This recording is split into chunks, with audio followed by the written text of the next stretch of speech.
We're going to start by talking about foundational principles today. We're going to make sure that we have all a good understanding of that, because that's your first writing assignment, is going to be what are the foundational principles of the country that you've chosen to study.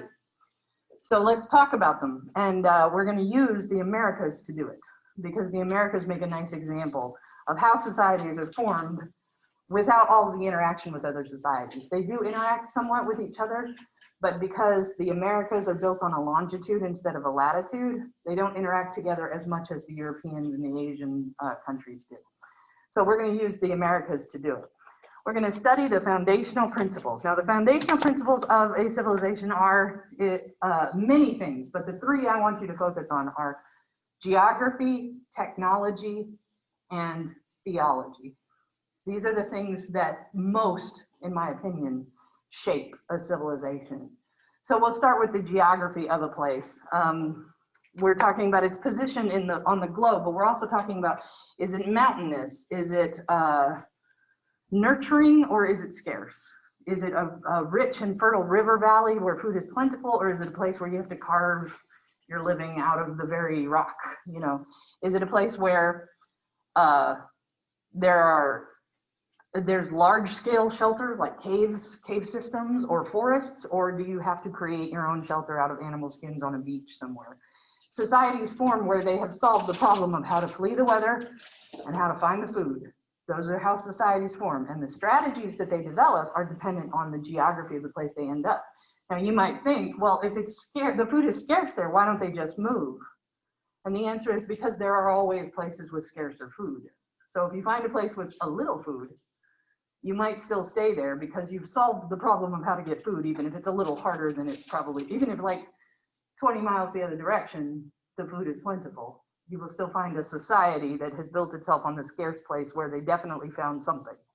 So societies are shaped by their geography, where they are in relation to one another, and what kind of terrain they deal with. Is it mountainous, or is it a river valley, or is it a low plain, a floodplain? All of these things shape how a civilization operates, how it operates within itself. The other thing is the climate predictable? Because if it's predictable, it can be bad, as long as it's predictable. If you know it's going to flood, then you can solve that problem. But if you have no idea whether it's going to flood or drought, or if it's going to be a desert one day, or if it's full of hurricanes the next, you know, then you can't live there. There's a reason why there are population areas and depopulation areas, even in the earliest primitive world. The second thing that I think shapes a civilization is its technology. Right at the beginning, when they're solving these problems of geography, of how to flee the weather and find the food, they develop tools to do it. And a lot of times, the civilization will coalesce around that tool that they've developed, that invention, and their whole society will be shaped like that. My favorite example of this is the wheel. The technology that the ancient Greeks came up with that they were really good at was pottery. So they had a wheel that they made pottery on, and then somebody turned the wheel sideways, and then they developed how to pull a wagon with that wheel. And as a result, their whole technology is based on interlocked transportation and carriage of goods using wheels. That's not true in other places in the world where that problem was solved a different way. In the Americas, for example, you don't see a lot of wheels because their technology is not based on wheels, their technology is based on porters. And if you think that doesn't shape a technology, then I invite you to study the subject further. Technology solves the problem of how to find the food. It creates agricultural technology. Human beings with our plain bodies are actually not that effective at agriculture. We don't have claws that dig, and we don't have claws that slash. Our teeth aren't sharp enough to tear flesh. So we have to develop tools in order to do these things. How those tools develop shapes a technology. What do you find in the area that your civilization has settled that is sharp enough to cut fur? And how do you make that something that you can access? That shapes your whole technology. You need to throw it from a distance, or can you do it up close? So all of these technologies are the foundations of a civilization. If you develop a technology that's based on shooting something from far away, then you become a civilization that attacks other civilizations that way too. It shapes you, is my point. This is also true of weapons, obviously. What you hunt with becomes what you fight with. And the final foundational idea that shapes a civilization is its theology.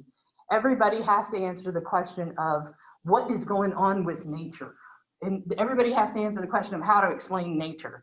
Most civilizations start by answering those questions with answers they find in the natural world. So the reason the weather is behaving the way it is because there's something up there that's driving the weather. How do we make it do what we want it to do? How do we make it, is it better in this place than that place because the spirit that guards this place is better than the spirit that guards that place? What if we appealed to it? If the animals behave a certain way, can I learn from them? We covered some of this the other day, I know. But this is how animistic religions get started. People look around the natural world and try to explain things in a story form. And then that story becomes their religion and their belief. And then when you start trading with other cultures, you can't just keep the spirits that you have, because now you're negotiating with people who have whole different spirits. And so what happens is that you start to sort of meld those spirits together. You know, the cloud god in your place is not that different from the sky god in that place. So let's just call them all the sky god. And then you suddenly have this religion that lifts up out of that. There's another factor at work in most places, and most people acknowledge, and I have to tread really carefully on this subject because in my other profession is very theological. Because I don't know if you'll know this, but in my other profession, I'm also a pastor. So I'm a Methodist pastor. So obviously I believe there's something bigger at work that answers those questions as well. But I also believe that all creation fits under that. And so it's like, you know, it's good to study all of the different ways that people have tried to assess clues about the nature of that bigger thing. But I also acknowledge I'm in a classroom that probably consists of a small percentage of atheists that don't believe there is anything bigger. So the question is, studying history, how did they answer those questions? Because that really shapes a community. If you believe, for example, if you come from an ancient civilization that lived around a riverbed, and that riverbed was mineral fed, so everything that came out of that river was very clean, and that was a nurturing place, you would associate cleanliness with divinity, right? And then rituals would become about ritual purification. They become about washing. And so water would become very precious. And so if there was a drought, how would that hit you? You know, all of these things shape a civilization. So theology, how they answer the questions of belief, is a big, big part of that. So when you're studying your country, the country that you've chosen to study, these are the three things that I'm going to want you to answer: geography, technology, and theology about your country. What was there at the beginning when it first started to grow? And you can answer a little bit how that grew out of that, but we're starting at the beginning. It's really okay not to answer it all the way to the end, because you're going to do that at the end of the semester. You're going to tie all these things together later. But for example, transportation was really big to the Greeks because they invented the wheel, and they lived in a place where transportation was important. Boats also very important to the Greeks. Fast travel of every kind was very important to the Greeks. How did that shape them as an expansionist, you know, people? So these are the questions that you're going to answer when you answer what are the foundational principles. So let's take a look at one of the ways that that manifests. So we have to start with the movement of people. People flee the weather, don't get that backwards, flee the food and chase the weather, flee the weather and chase the food. So 35,000 to 10,000 years ago, there was a climate situation in which glaciers had formed because the world had gotten colder. So glaciers had formed, and what that had done is sucked water up out of the ocean and revealed land. And as a result, for about 20,000 years, there was land where there's not land now, okay? During that time, tribal peoples who were not already planting their own food, they were just following the food, followed food and fled from weather over the land that existed and moved from what was the European and Asian kind of area, African and then European and then Asian, into the Americas. When they did that, they crossed over a couple of different places. They crossed over the Bering Land Bridge. There was movement from the tip of Russia, I guess, what's now Russia, over to like Alaska. And when they did, they split in a couple of different directions. Because right here, there is this massive chain of mountains that starts up here and goes all the way down to the southern tip of South America. It's a different name on the South American continent, but it's the same spine of mountains. So as a people, you wouldn't have moved across those mountains. It would have depended where you crossed the bridge and to where you ended up. So people began to move into these areas and formed little pockets of civilization where they found rich food. The animals moved first.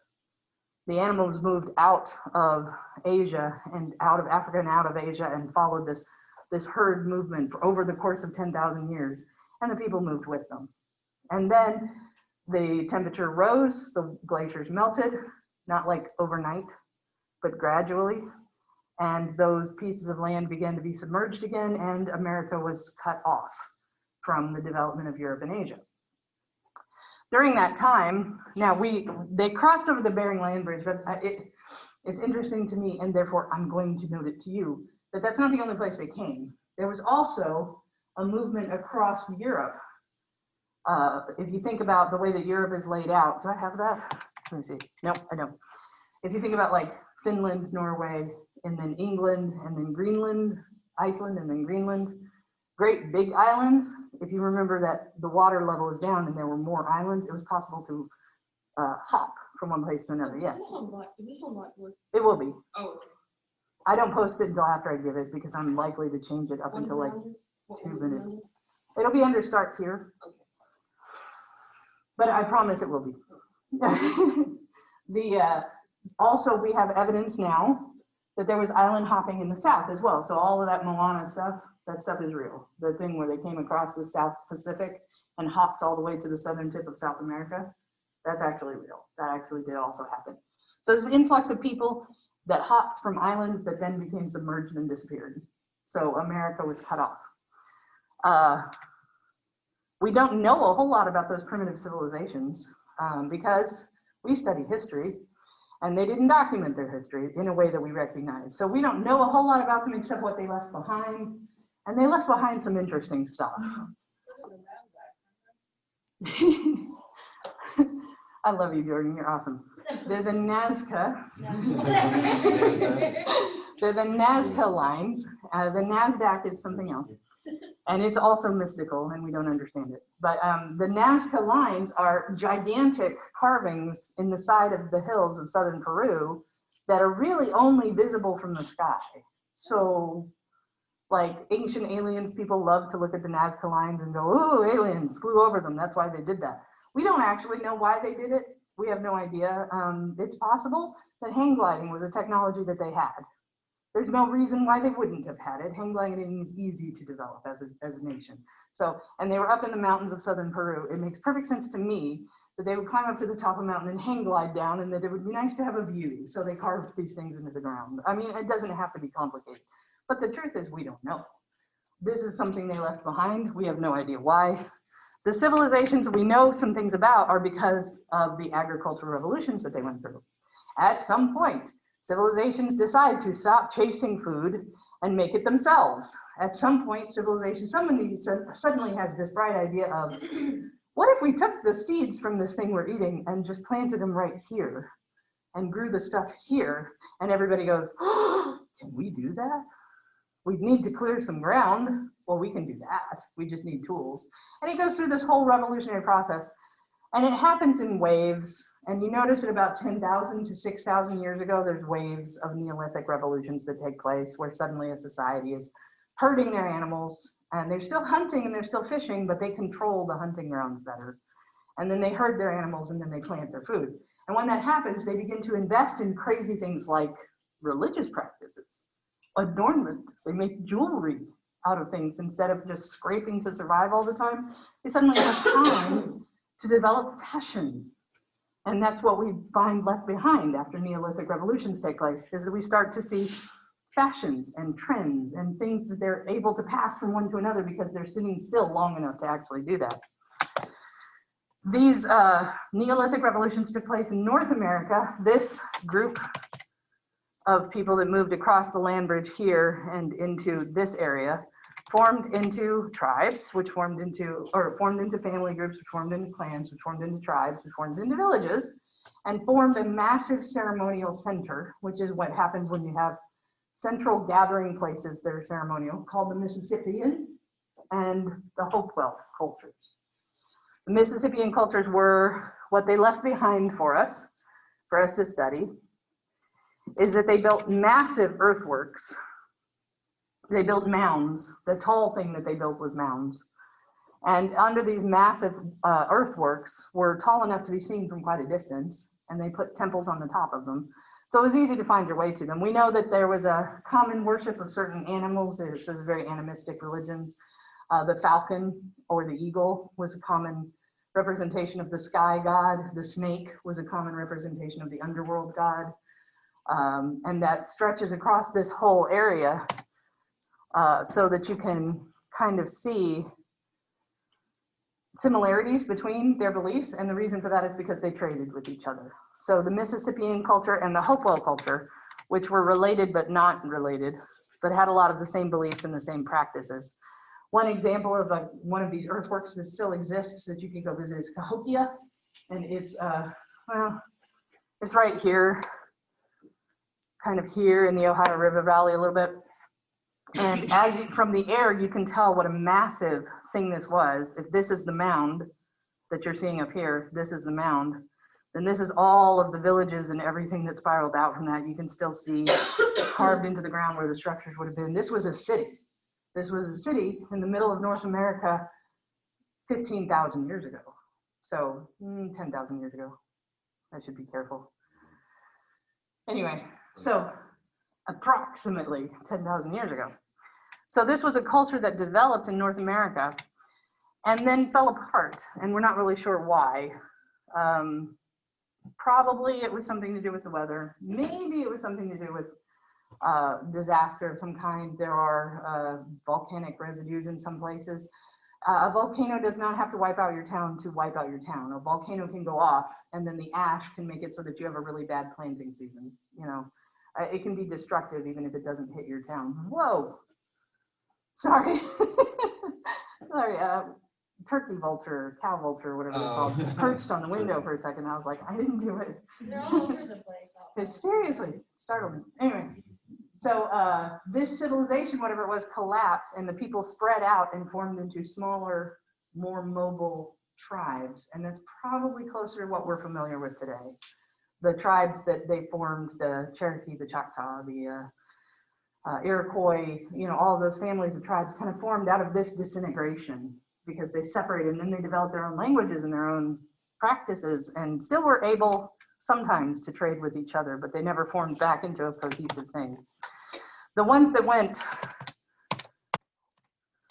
there, the ones that went straight for the Gulf of Mexico and ended up in this general area down here formed a culture that we call the Teotihuacan culture. And you're studying this in another class, probably? Yeah, well, it's modern Latin American. Oh, how boring. Yeah, I took the voices. Okay. Voices of the Spanish conquest. You learn a lot about Teotihuacan. That's awesome. Awesome. Yeah, we're talking about people of not just mound builders, but actual stepped pyramid builders that didn't just, you know, build earthworks. They built like stone works. So we have the ancient pyramids that are built right around this lake in the middle of the Mexican basin. And little that we know about the Teotihuacan mound builders or city builders is that they were animalistic and dualistic. There was light and dark, or good and evil. There was feast or famine, and that their gods reflected that. Probably the god that lasted the longest out of the Teotihuacan and into the modern Aztec was probably Quetzalcoatl, who is like a great big winged feathered serpent god. And my youngest kid has a lot of fun talking about the feathered winged serpent god, because there's actually a dinosaur called the Quetzalcoatl, which is a pterodactyl looking thing. And the theory that my kid has is that they found a skeleton of that and were like, that must have been a god, and then developed a whole belief system about that. What they believe about Quetzalcoatl, maybe, yeah, is that he gave the instructions for how to turn a fairly useless plant into corn by genetically modifying, by growing the large kerneled plants together until they produce larger and larger and larger kernels. So that was, that's credited with Quetzalcoatl, who did that, the feathered serpent god. Military discipline was very strong to the Teotihuacan. They recruited into the military very young, and then they drilled it like all the time they were growing up, kind of like, the Israel army does now. You kind of don't have a choice. And Teotihuacan had like 250,000 people in its urban center at a time when the biggest city in Europe was probably Constantinople, which maybe had 50,000, So we don't know exactly what happened in Teotihuacan, just that it fell between about 500 and 600 AD or CE, 500 and 600, right around the first, settlement of England by William the Conqueror, like really not even then, like way before that. Something happened in Teotihuacan, and the evidence that we have left in the city is that whatever it was probably a class dispute, because all of the damage is in the ruling class's houses and in the temples. All of the damage is deliberate, it's breakage, it's not war, it's not disaster, they didn't get hit by a hurricane, their houses got tore up, and physically by like people. So whatever happened, there was probably some kind of peasant uprising. And people from the countryside moved into the cities and took them over, since they were not using them anymore. And those people that moved in from the countryside were called the Toltecs. The Toltecs were from that strict military discipline of the Teotihuacan people, but they had their own technology. They brought obsidian into their weaponry. So you have things like this blade up here. This is it's a panel of hardened wood that has obsidian mounted in it so that it makes a really good strong chopping axe. It's very exciting. They also had obsidian tipped swords and spears, and they also used slingshots really effectively.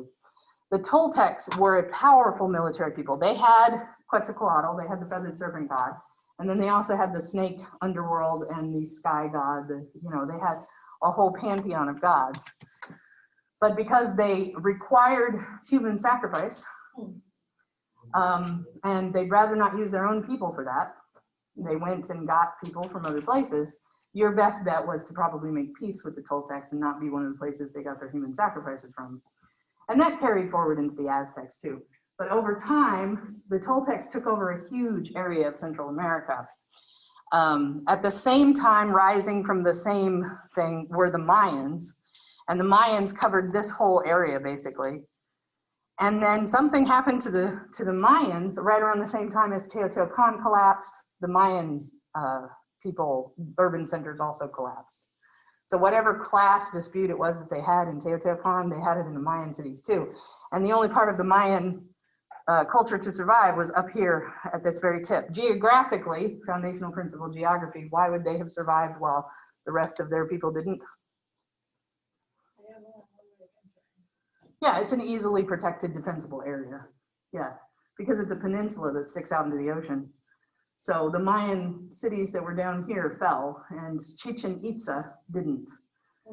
Yes? Why did it get just like later on, the pandemic, it started epidemics? Because I mean, if you don't live, well, that's that's a separate wave. Then you're going to loot the rich houses. You're not going to loot. Probably what happened, and there is evidence that this happened, is that there was a major volcanic eruption in Central America right around the time that both the Mayan and the Teotihuacan cultures fell. Not at the time, but around the time. And what that probably caused was a rippling effect of famine. And what happens when a culture is hit by famine? Who gets fed and who doesn't? And eventually, what do hungry people do? They don't lay down and go, you're right, you should eat, and then lay down and die. They go and find the food. That's what they do. That's what people are wired to do. So they eventually get to the point where they're tired of not eating, and then they go and eat the rich. That's something that happens all through history. So Chichen Itza rose and became, this is a beautiful city, isn't it? It became this temple center for what was left of the Mayans, but it eventually also collapsed, and the Mayans became like little isolated peoples in various places. Chichen Itza, you can tell that the snake god was important to the Mayans because it makes up like some of the architecture of their temples and stuff, the snake underworld god. On the other side,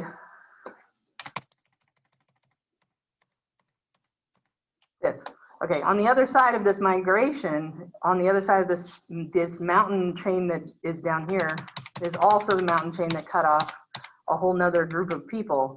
So early in the history of South America are the people of the Peruvians, you know, the people of Peru, and the people of Chile a little bit. But over there in the Andes Mountains, the Wari people are the ancient ones. They're basically the Teotihuacan people of the other side of the mountain are the Wari. And they formed their whole civilization on the basis of terraced farming. They created a system of how to get agriculture from the best, richest places on the tops of these mountains, because they developed almost entirely on a plain between mountains. And they only managed that because they decided to they were encouraged to cooperate with one another to share their food. So what happens over in the Andes Mountains is that they develop a system of carrying food from one place to another under military guard, basically. So all of their society is built around that.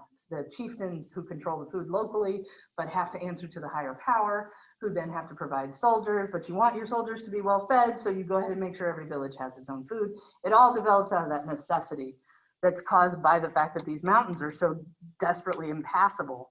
And Emperor's New Groove is one of those historical movies you can watch, by the way, for this reason. Okay, this is right at the basis of two rivers. Here, there's this giant lake called Lake Titicaca, which is just kind of fun to say. And at the mouth of that lake is a major city called Tiwanaku that was formed by these people.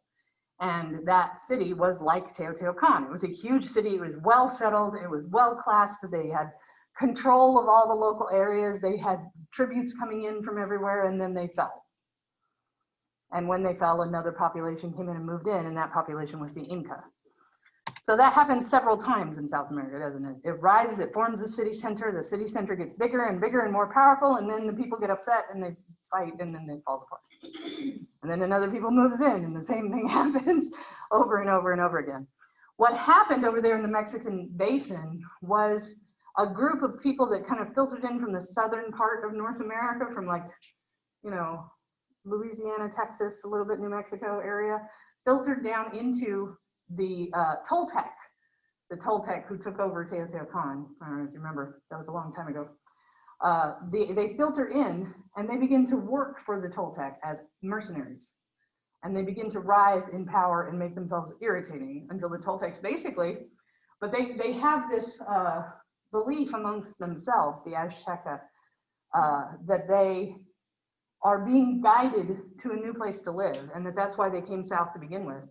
And that their god, Quetzalcoatl, sorry, I'm always proud that I can still say that word, who is a hummingbird god of war. It's a god of war based on the hummingbird, which sounds funny until you recognize how fast hummingbirds move.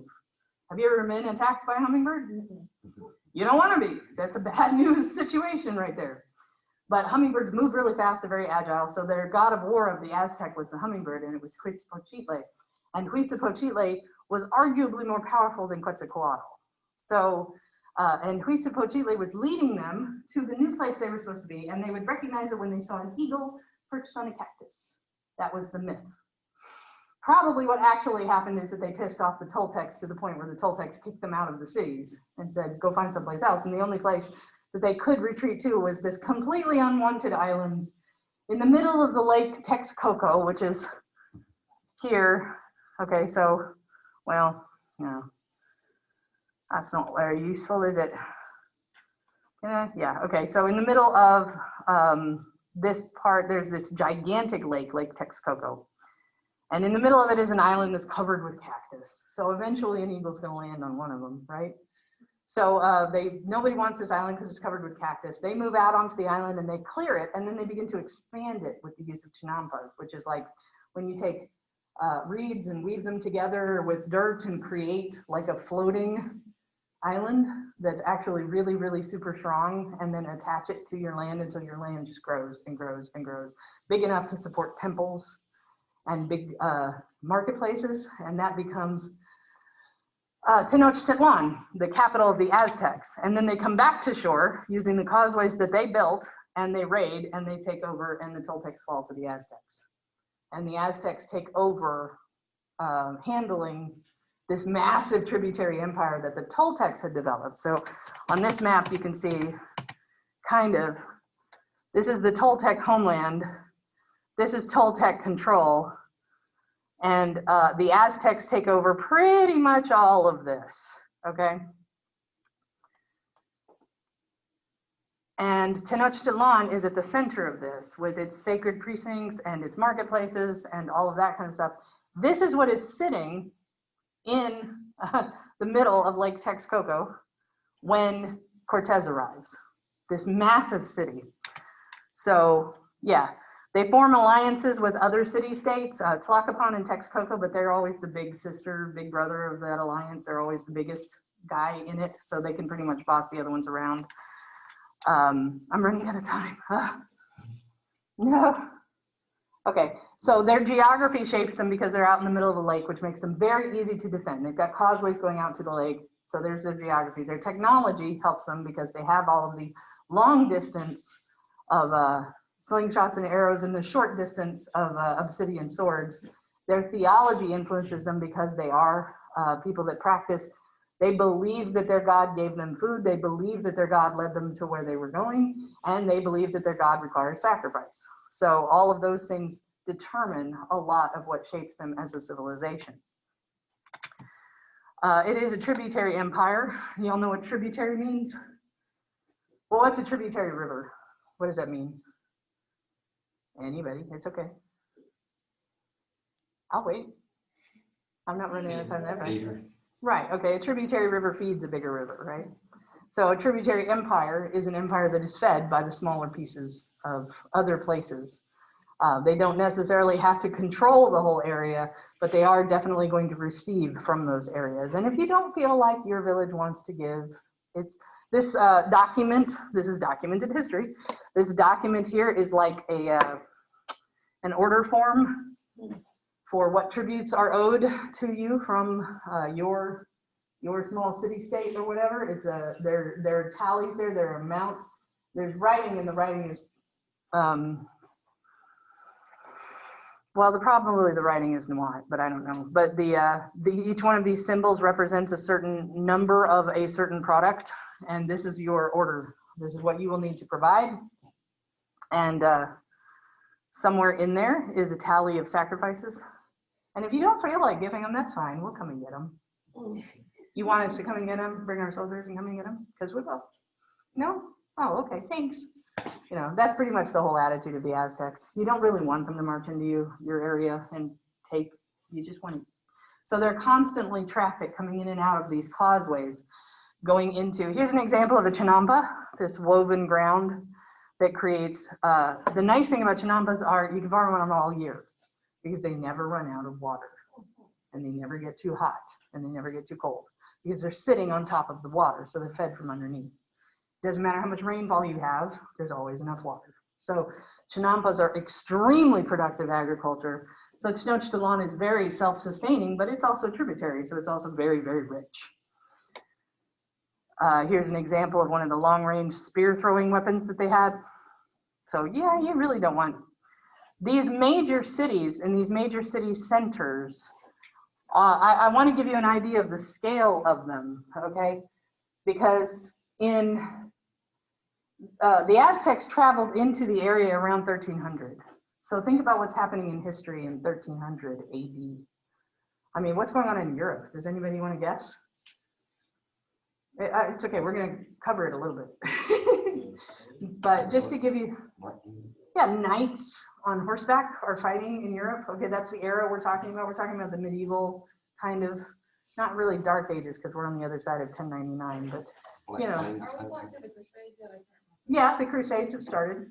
Yeah, we're talking about, that's when the Aztecs moved into the area. So we're not talking ancient world here. We're talking almost modern world, that this was something that happened at the same time. So at about 1300, the Aztecs move in. At about the same time, about 1100 is when Tiwanaku fell, and the people that moved in, the Inca that moved in, built a new city at the same kind of place. They took it over and it became Machu Picchu, right at the base of these rivers, and then they controlled all the trade up and down those rivers. You're not going to need to know all these names. the message that I want you to get is that major civilizations were formed, like to come to overpower anything that Europe had. And the reason that they formed was because of their geography, because of their technology, and because of their theology. Just to give you an idea, the Incans also had their own beliefs, their sun god. They had a single sun god, and they had a system of distribution that relied on a single central point. So, you know, that guided their belief system to have that single sun god. And what the Spanish found when they arrived amongst the Inca was a system that was very much a centralized government that controlled all of the resources, that gathered all of them and then redistributed them according to need. What does that sound like to you? Yeah, it sounds like communism. Like they had the earliest form of that. You know, it wouldn't have been called that because Marx wasn't even born yet, but the earliest form of that kind of idea that will decide how much you need. But then they also did actually pour resources into these small villages because they expected one of the things for you to send them was soldiers. And they need those soldiers to be fed, grow strong. You want strong young men, you have to feed little boys. That's like part of the deal. So they would actually do a pretty good job of redistributing these resources. Ultimately, what we end up with are major cities that dwarf anything that we have in Europe at the same time. Just to give you an example, Tenochtitlan had at least 200,000 people living there. And that's the one in the middle of the lake. That's the one that they built. That was the old cactus island that they built into a major city. 200,000 people living there at one time. As a matter of fact, 40,000 people might pass through the market in a single day. Okay, just for comparison, at the same time, London had a population of about 30,000, all, including the countryside. Okay, huh? Okay, so just to give you an idea, the largest city in Europe at the time was Constantinople, and at most, Constantinople had about 100,000 people in it. That's how many people were in Machu Picchu. And that's how many people passed through, you know, that's only twice as many people passed through the market at Tenochtitlan in a day.